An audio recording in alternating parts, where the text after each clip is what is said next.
दोस्तों, जय श्री कृष्ण। भक्ति योग में भगवान को पाने का एक सरल उपाय नृत्य है। सबसे निकटतम कोई है तो वह परमात्मा है। ईश्वर को पाने के कई रास्ते हैं, बस कौन सा रास्ता अपनाना है ये हम तय करते हैं। ईश्वर को प्राप्त करने, उनका साथ पाने के लिए एक मार्ग है रास, या ईश्वर की याद में लीन होकर नृत्य करना। ये वो मार्ग है जिस पर परमात्मा का साथ अनुभव होता है। परमात्मा को पाने के लिए जब अपनी सुध बुद्ध खोकर नृत्य किया जाता है तो इस अवस्था में मैं, मेरा और मेरे वालों की आसक्ति का भाव टूट जाता है, जिससे साधक का चित्त शुद्ध हो जाता है। हमारे सबसे निकटतम कोई है तो वह परमात्मा है। नृत्य भी परमात्मा को पाने का एक अनूठा मार्ग है।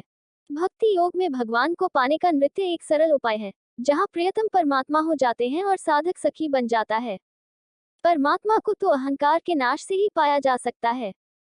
साधना का तरीका अलग अलग हो सकता है, पर जिस पल वह प्रबल वेग हमारे भीतर जाग गया, उसी पल परमात्मा हमारे सबसे नजदीक हो जाते हैं।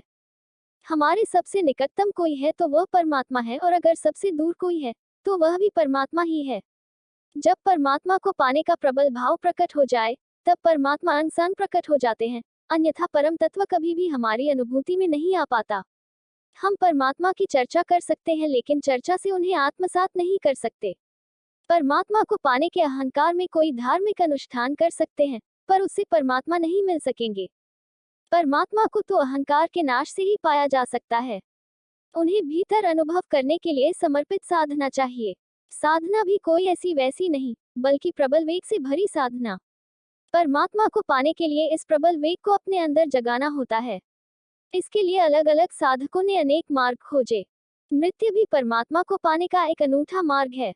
परमात्मा को पाने के लिए जब अपनी सुध बुद्ध खोकर नृत्य किया जाता है तो इस अवस्था में मैं, मेरा और मेरे वालों की आसक्ति का भाव टूट जाता है, जिससे साधक का चित्त शुद्ध हो जाता है। अब साधक उस दिव्यता के साथ एक हो जाना चाहता है। उसका यह नृत्य ब्रह्मांडीय नृत्य के साथ एकाकार होने लगता है। साधक के शरीर की ऊर्जा प्रकृति की ऊर्जा से एक हो जाती है। उसकी आत्मा का योग परम आत्मा से हो जाता है।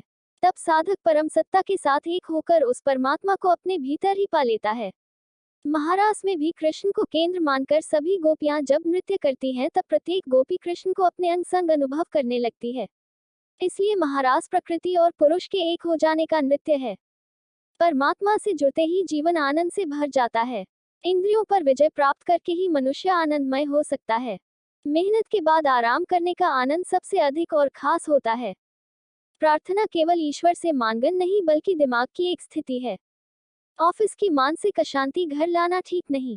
नियमित रूप से ध्यान करने से हमारे चित्त की सफाई होती है। यह प्रक्रिया धीमी और बेहद प्रभावशाली है। भक्ति योग में भगवान को पाने का नृत्य एक सरल उपाय है, जहाँ प्रियतम परमात्मा हो जाते हैं और साधक सखी बन जाता है।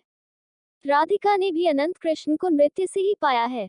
मीरा ने अपना आप भुलाकर घुंघरू बांधकर गली गली नाच गाकर कृष्ण को पाया है।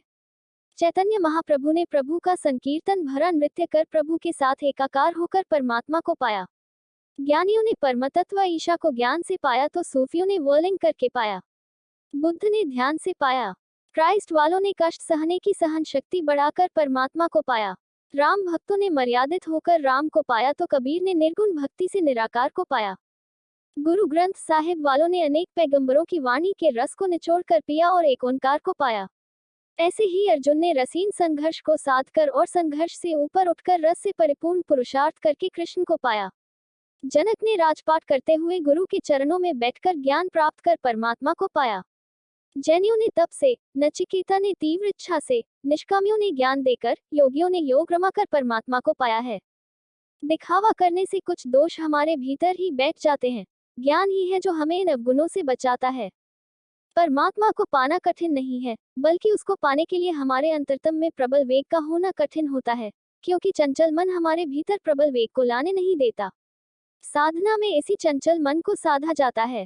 साधना का तरीका अलग अलग हो सकता है, पर जिस पल वह प्रबल वेग हमारे भीतर जाग गया, उसी पल परमात्मा हमारे सबसे नजदीक हो जाते हैं। दोस्तों, अगली वीडियो देखने के लिए आप चैनल सब्सक्राइब जरूर करें और लाइक करें और कमेंट करें। जय श्री राधा महारानी जी।